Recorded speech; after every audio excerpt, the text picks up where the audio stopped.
Good afternoon, good afternoon, good afternoon, and good night, Ugandans. Yes, my day is done. I'm going home. This morning, I think when I was going to work, I was commenting about an election that the diaspora community, we are supposed to vote. Something interesting, but doesn't excite one.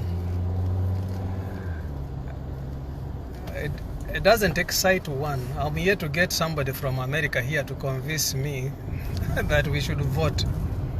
What shall we be voting for? Of course, if you look at things here, one would wish that we vote somebody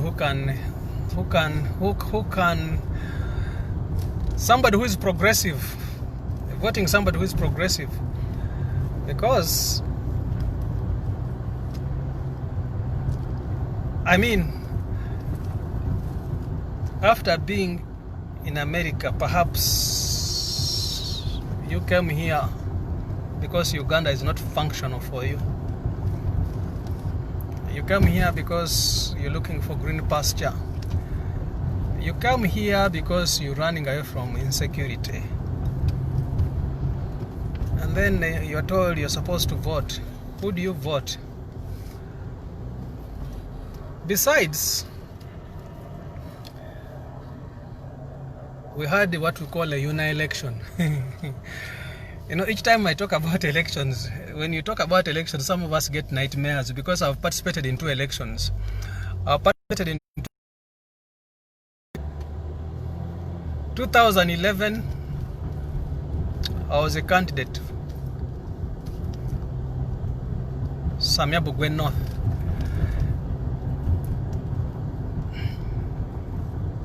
2006 election, I was a candidate for Samiabugwe North. 2011, I stood for Tororo municipality. But what goes on in the Ugandan election, if you think about it, it's a nightmare. And recently we had a uni election here. And each time I think of an election, each time I think of having an election, then I'm seeing LODUs coming to Kenas in America here.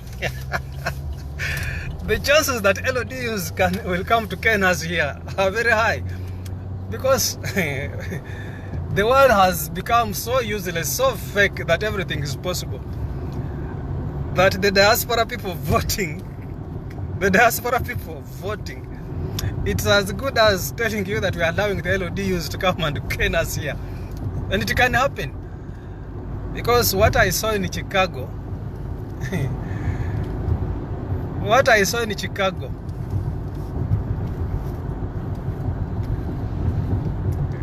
it left so many people, especially Ugandans, abusing us. Now, when you're talking about an election, maybe Bajo will be here to come and convince us. Maybe, of course, we had Balaam. Balaam was here. Balaam was here. Now you can imagine the kind of people in the diaspora, the quality of people in the diaspora whom Balaam is coming to convince to elect NRM. That's what we are talking about. The kind of people who this boy who keeps on trading people. He traded us here. He traded us here. You know, we have created destitution across the world. When you hear of these people who call themselves to serve a government at Uyambi, they are here. They are here. So Uganda has created destitution across the world.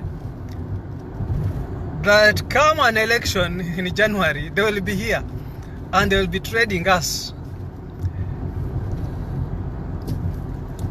They will be here. The Tusaba government at Uyambi are here.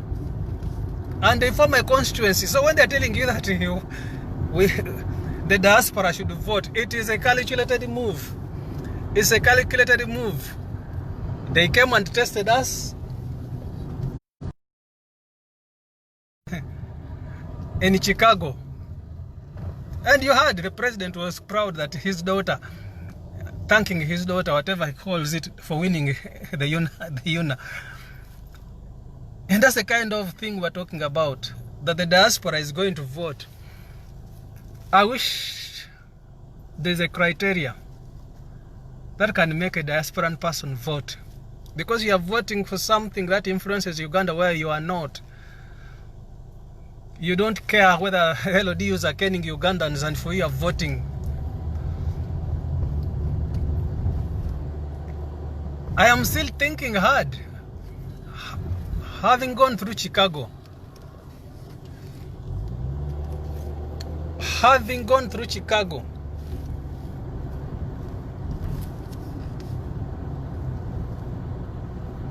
Having gone through Chicago. The elections where people were proud that they had trounced us. Now officially we have to elect people from Uganda. They came here, distorted our election completely. The Ruth Nankabiras were here. Mango Francis, how are you? I'm just talking of the coming election where we are going to participate. I'm told the diaspora this time has to participate. But I'm like, the diaspora participating in an election, a Ugandan election,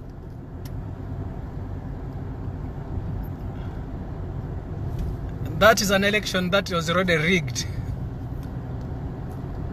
I am telling you that's an election that is already rigged, because I saw what happened in UNA. And you don't have anyone here. You don't have anyone here who has credibility. You don't have them. We'd rather just leave us here, we do our jobs, we work and come back home if we can. But when you're going to say you want to hold an election, I'm yet to hear any Ugandan who is going to talk about this election from here. The litmus paper was in Chicago.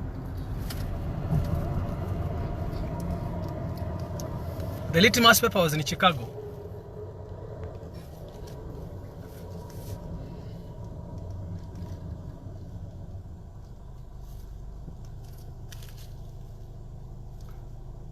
A Ugandan participating in an election in the diaspora. Using what methods? And electing who?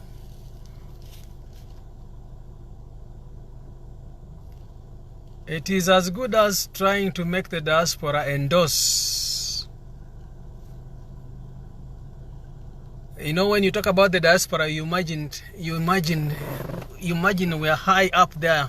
The standards are good, such that when they say Uganda had a credible election because the diaspora people voted. We just participated in a community election here last year in September. And what happened there? What didn't happen? The way Balams, the so-called Balams, the way they visit the universities and influence elections, they came here, gave people drinks, gave people money. Oh, Uganda. Maybe we need God. I don't know if God exists. I don't know. But as far as I'm concerned, the diaspora people voting, that is the biggest blunder you can ever think of. The diaspora people voting. Why would they vote? What's their contribution? The current Uganda tells you we don't have the diaspora. It's just endorsing fakeness of Uganda. The diaspora people voting.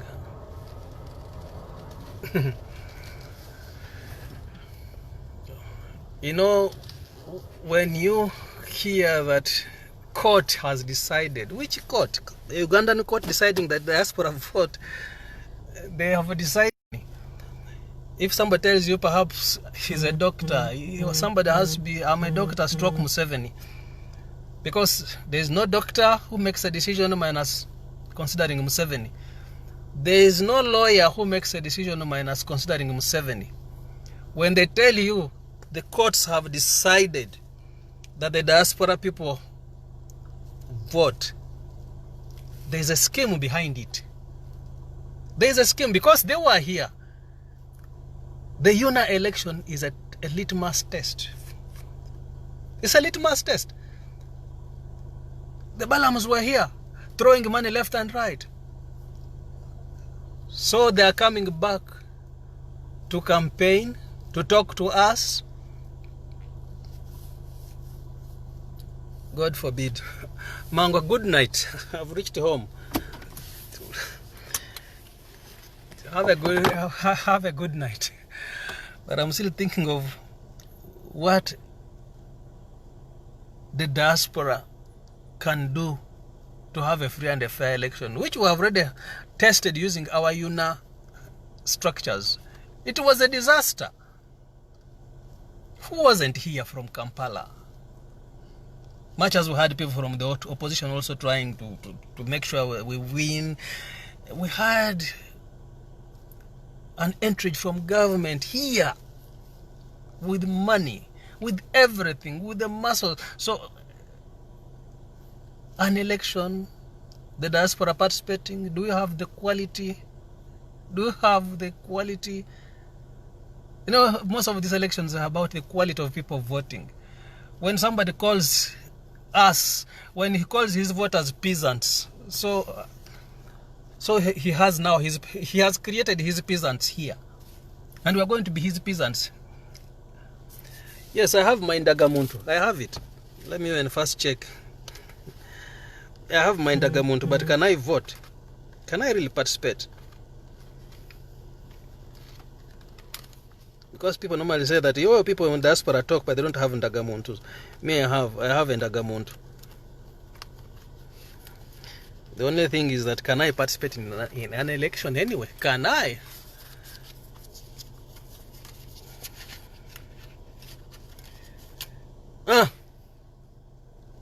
Okalaba, Nkalina, Ndagamuntu eriwano. But then who do I elect? Who do I elect? Based on what?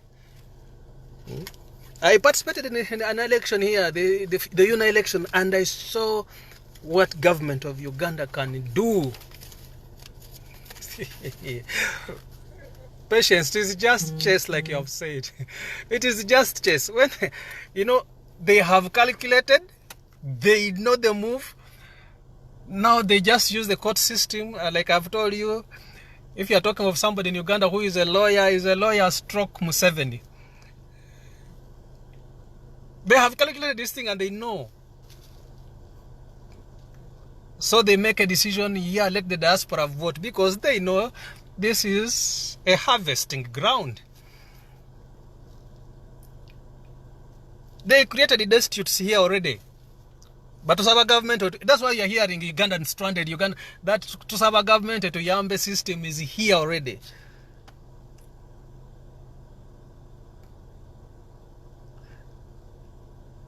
Sometimes you move around and you're like,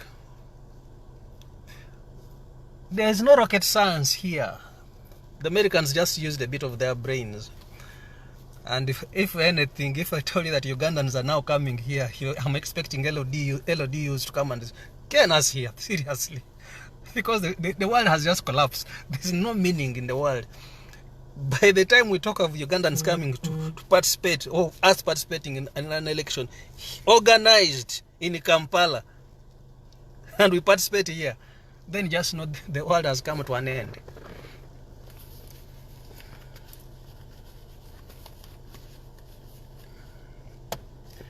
When you are here and then you hear somebody who is saying Museveni Aveo, here, a Ugandan who is here and saying, Peggy, how are you? I'm done with work, I'm back home. And I'm talking about an election for my country. We are going to participate in the court has decided that we elect our leaders at home. And I'm like, what can I use as a criteria to elect somebody who can't construct a health center, somebody who is undemocratic, and now have a choice to make from here? and he's going to rig an election, and we endorse it here as Ugandans who are here. It's a sad story. It is as sad as that. You guys have a good day. Let me go and put my head down and think about an election, who to elect.